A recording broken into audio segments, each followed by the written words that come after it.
Di satu sisi saya gembira, satu sisi sedih juga nih.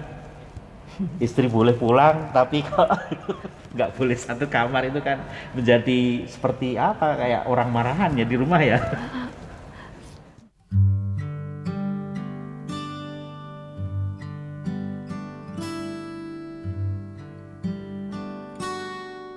Perkenalkan, nama saya Bayu Sutanto. Saya di wilayah Kanaan. Saya kerja di pemerintahan dan perkenalkan istri saya Imelda, kerja di swasta dan kami tinggal di Chandra Indah, Pondok Melati.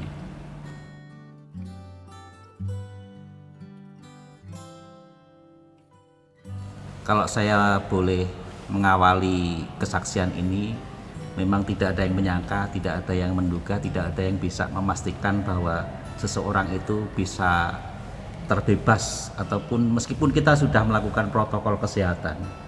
Kalau boleh cerita dari awal kronologisnya, dimulai pada saat itu tanggal 27 November istri saya itu pulang dari kantor kehujanan.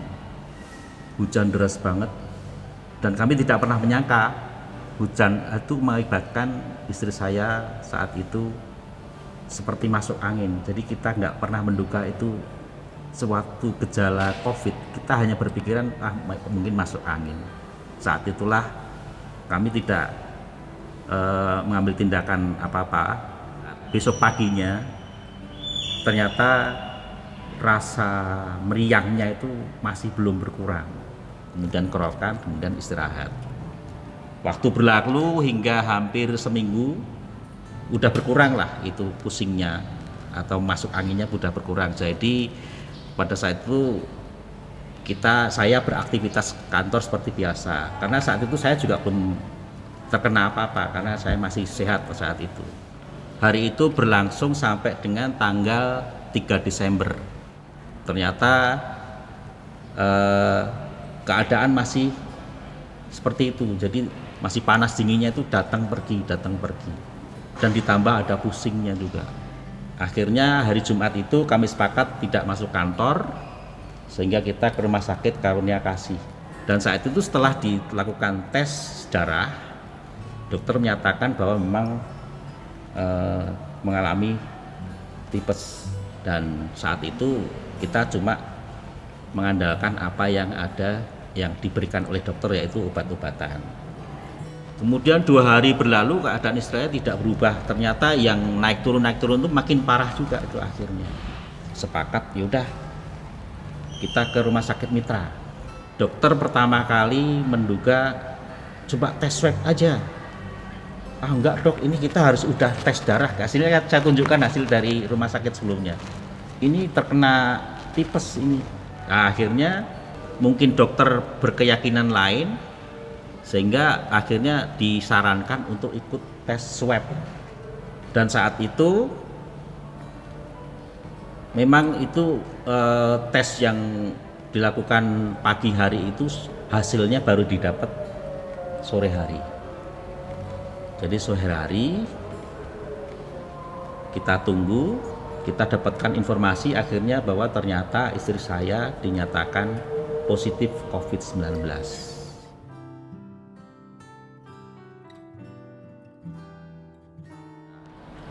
Dengan membawa ambulans, akhirnya malam itu kami dibawa ke Rumah Sakit Mitra. Pada saat itu sudah mendekati menjelang malam, jadi situasinya kayak mencekam gitu. Bayangkan saudara-saudara, di dalam ambulan istri saya waktu itu kayak setengah sadar, jadi kayak orang ngigau, sakit gitu.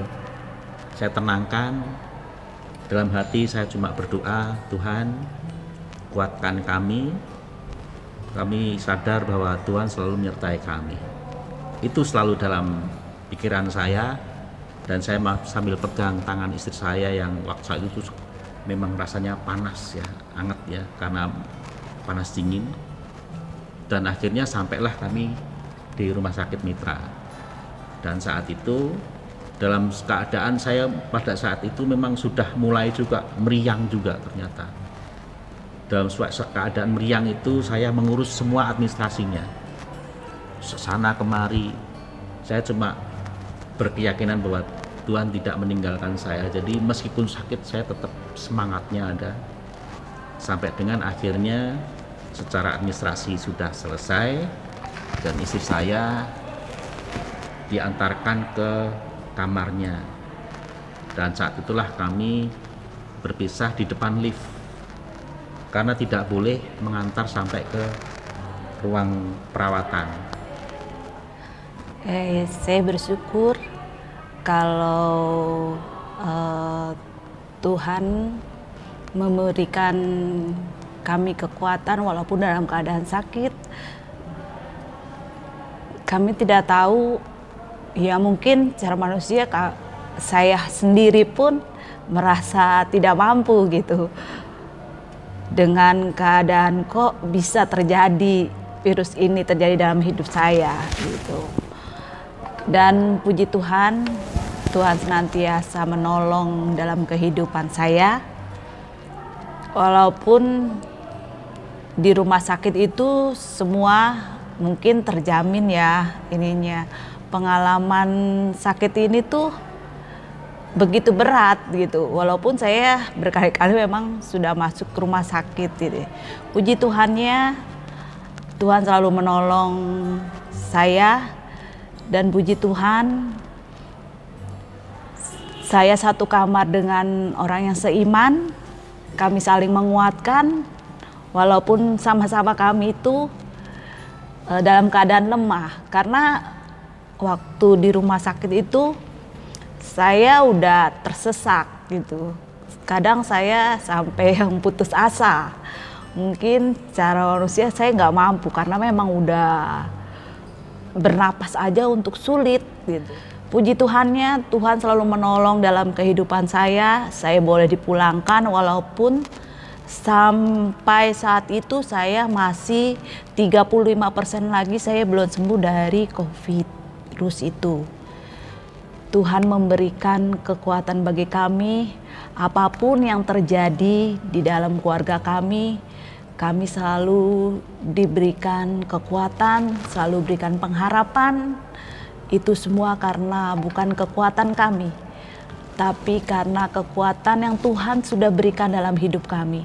Apapun cobaan itu, kami tetap percaya ada suatu mujizat yang terjadi dalam keluarga kami.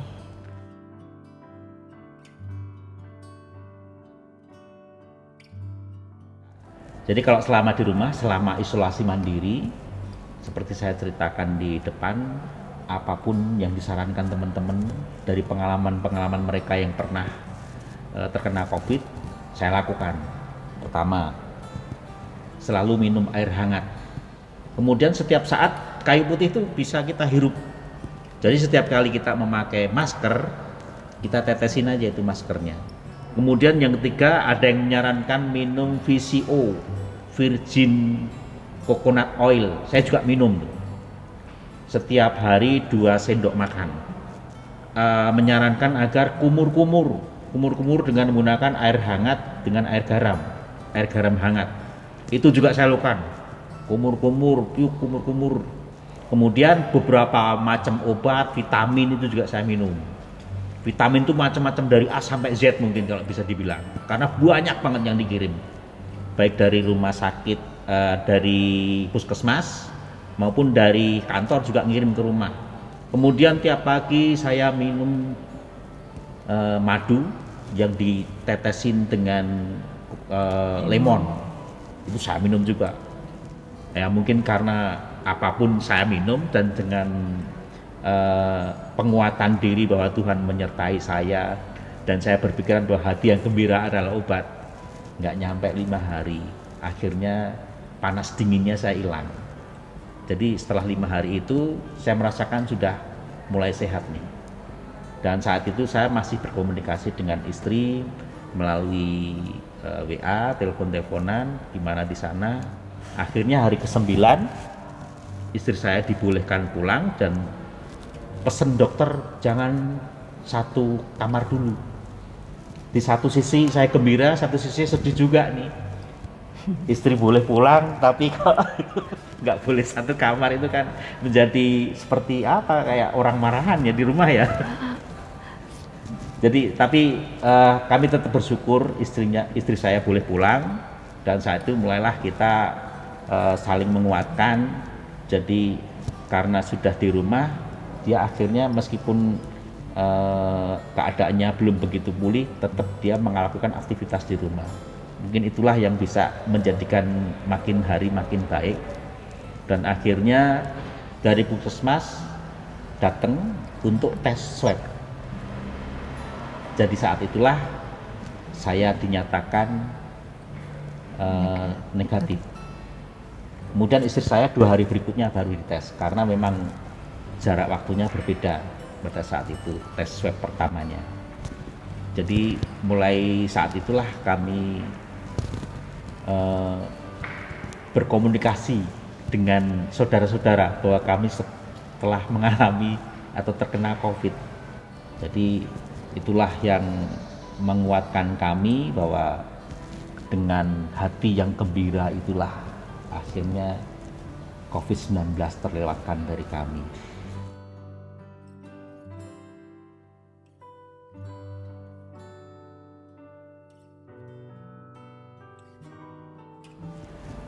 Buat saudara-saudaraku yang mungkin saat ini sedang mengalami sakit ataupun yang sudah dinyatakan positif COVID, yakinlah bahwa Tuhan tidak pernah meninggalkan saudara.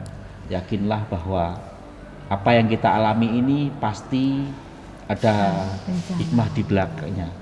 Jangan pernah mengecewakan Tuhan, jangan pernah meninggalkan Tuhan. Yakinlah bahwa Tuhan selalu menyertai kita. Jadi kalau saya pribadi, obat paling mujarab itu gembira. Jadi yang terkena COVID, saudara-saudaraku, bergembiralah. Meskipun tubuh ini terasa lemah, tapi bangkitkan dalam hati saudara-saudara untuk selalu bernyanyi untuk Tuhan, selalu bergembira untuk Tuhan. Saya kira dengan berpikiran positif, dengan hati yang gembira, itu imun kita pasti naik. Itu obat itu sebetulnya nggak ada apa-apanya. Yang paling menguatkan itu dari diri kita sendiri dan yakin bahwa Tuhan menguatkan kita. Bagi saudara-saudara yang mungkin belum terkena, protokol kesehatan itu penting, dan jalankan apa yang dianjurkan oleh pemerintah untuk mungkin seminimal mungkin keluar rumah kalau memang tidak terlalu penting, aktivitas di rumah saja, dan jaga kesehatan, jaga imun, tetap bergembira.